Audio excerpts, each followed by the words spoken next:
Breaking news, Congress సర్కార్ కొత్త scheme తీసుకుని రాబోతోంది. బతుకమ్మ చీరలకు బదులుగా నగదు బహుమతి ఇవ్వాలి అని రేవంత్ సర్కార్ నిర్ణయం తీసుకుంది. గత బీఆర్ఎస్ ప్రభుత్వం బతుకమ్మ పండుగకు చీరలు పంపిణీ చేసేది. తొలిసారిగా ఈ పథకాన్ని తీసుకొచ్చినప్పుడు సూరత్ నుంచి చీరలు తీసుకొచ్చారు. ఆ తర్వాత ఇక్కడే చేనేత కార్మికులకు ఆ కాంట్రాక్ట్ నిచ్చి చేనేత వస్త్రాలను తెలంగాణ వ్యాప్తంగా బతుకమ్మ చీరలుగా ఆడపడుచులకు మహిళలకు పంపిణీ చేసేవారు. ఇప్పుడు బతుకమ్మ చీరలకు బదులుగా నగదు బహుమతి ఇవ్వాలి అని రేవంత్ సర్కార్ భావిస్తున్నట్టుగా తెలుస్తోంది. బతుకమ్మ పండుగకు చీరలు పంపిణీ చేసింది గత బీఆర్ఎస్ ప్రభుత్వం. అయితే చీరల పంపిణీలో నాణ్యత లేదు అని ఒక దశలో కొన్ని చోట్ల ప్రజల నుంచి ఆగ్రహం వ్యక్తమైన సందర్భం కూడా ఉంది. బీఆర్ఎస్ చేసిన తప్పిదాన్ని కాంగ్రెస్ ప్రభుత్వం చేయొద్దు అని ఆలోచిస్తోందని తెలుస్తోంది.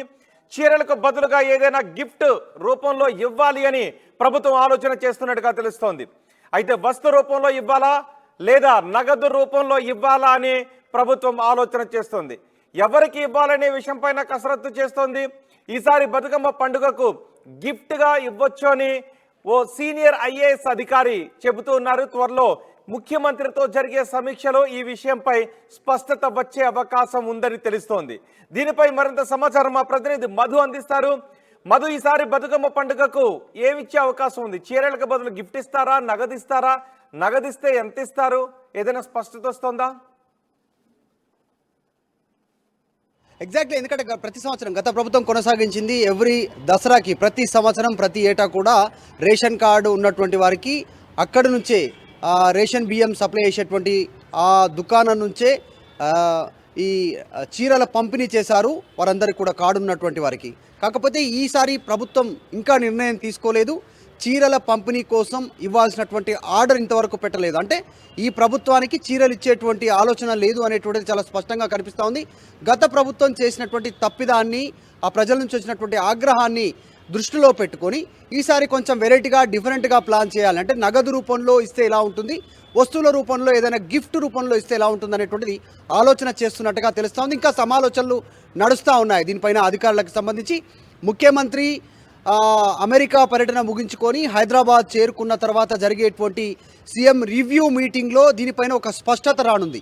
డైరెక్ట్గా నగదు ఇవ్వాలా లేదంటే అదే నగదుని డైరెక్ట్గా బ్యాంకులో జమ చేయాలా వారి అకౌంట్లలో అనేటువంటి దానిపైన క్లారిటీ రానుంది. లేదు అంటే ఇతర రాష్ట్రాల్లో పండుగల నేపథ్యంలో ఇలా వివిధ సామాజిక వర్గాలకు వివిధ మతాలకు ఇస్తున్నటువంటి రీతిలో ఏదైనా గిఫ్ట్ రూపంలో వాళ్ళు ఎట్లా డిస్ట్రిబ్యూట్ చేస్తూ ఉన్నారు, నగదు ఇస్తున్నారా, వస్తువులు ఇస్తూ ఉన్నారా అనేటువంటి దానిపైన దీనిపైన దృష్టి పెడతా ఉన్నారు, ఎంక్వైరీ చేస్తూ ఉన్నారు. ఇప్పుడు ఆంధ్రప్రదేశ్లో ప్రతి సంక్రాంతి ఒక్కొక్క రాష్ట్రంలో ఒక్కొక్క పండుగ పెద్దగా ఉంటుంది.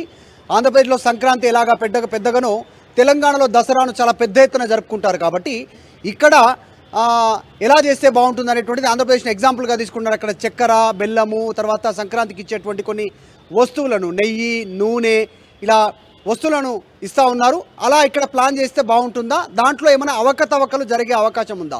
ఎందుకంటే ఇంత మేర పెద్ద ఎత్తున వాటిని పంపిణీ చేయాలి, ప్రజలకు అందజేయాలి అంటే అవకతవకలు జరగకుండా, ఎక్కడ కూడా అనుమానాలు తలెత్తకుండా చేయాలి. దానికి పకడ్బందీ చర్యలు ఎలా తీసుకోవచ్చు అనేటువంటిది దృష్టి పెడతా ఉన్నారు. ఒక సీనియర్ ఐఏఎస్ అధికారి దీనిపైన మీడియాకు కాస్త సమాచారం ఇచ్చే ప్రయత్నం చేస్తారు. ఇంకా అధికారికంగా నిర్ణయం తీసుకోలేదు. కాబట్టి ఈ ప్రభుత్వం అయితే కాంగ్రెస్ అధికారంలోకి వచ్చిన తర్వాత వస్తున్న మొదటి పండుగ దసరాకి చీరల పంపిణీకి పెద్దగా దృష్టి పెట్టట్లేదు. గతంలో ప్రభుత్వంలో ఏదైనా ఆగ్రహం వచ్చే అవకాశం ఉంటుందా? ఎందుకంటే పెద్ద ఎత్తున గవర్నమెంట్ నుంచి ఆర్డర్ వస్తుంది కాబట్టి కొంత వాళ్ళకి కూడా భరోసా లభిస్తుంది, ఉపాధి కూడా లభించే అవకాశం ఉంటుంది. సో చేనేత కార్మికులు దీన్ని అంగీకరించే అవకాశం ఉంటుందా? ఎగ్జాక్ట్, ఆల్రెడీ దీనిపైన కేటీఆర్ మాట్లాడారు, హరీష్ రావు మాట్లాడారు ప్రతిపక్షం నుంచి, బీఆర్ఎస్ నుంచి. మేము ఇక్కడ స్థానికంగా ఉన్నటువంటి వారికి ఉపాధి కలిగేలాగా ముఖ్యంగా చేనేత పరిశ్రమను ఆదుకునేటువంటి విధంలో భాగంగానే ఇచ్చేటువంటి చీరల కాంట్రాక్ట్ అంతా వీరికిస్తాం, వీరి దగ్గర నుంచి తీసుకొని ప్రజలకు ఇవ్వాలనుకున్నాం, రాష్ట్ర ప్రజలకి కానుకగా గిఫ్ట్. గత కొంతకాలంగా కొనసాగుతుంది. కేవలం బతుకమ్మ చీరల సందర్భంగా ప్రభుత్వం తీసుకున్న నిర్ణయంలో మొదటిసారి మాత్రమే తక్కువ టైంలో నిర్ణయం తీసుకున్నాం. కాబట్టి అప్పుడు మాత్రమే టెండర్ ద్వారా సూరత్ నుంచి చీరలు తీసుకొని తెలంగాణలో పంపిణీ చేశాం. తర్వాత జరిగినటువంటి పంపిణీ అంతా కూడా తెలంగాణలో నుంచి ఇక్కడ ఉత్పత్తి చేసినటువంటి చీరలనే చేనేత కార్మికులు ఇచ్చినటువంటి చీరలనే వాళ్ళ ఉపాధి పరంగా వాళ్ళకి లాభం జరిగింది, ప్రజలకు లాభం జరిగింది.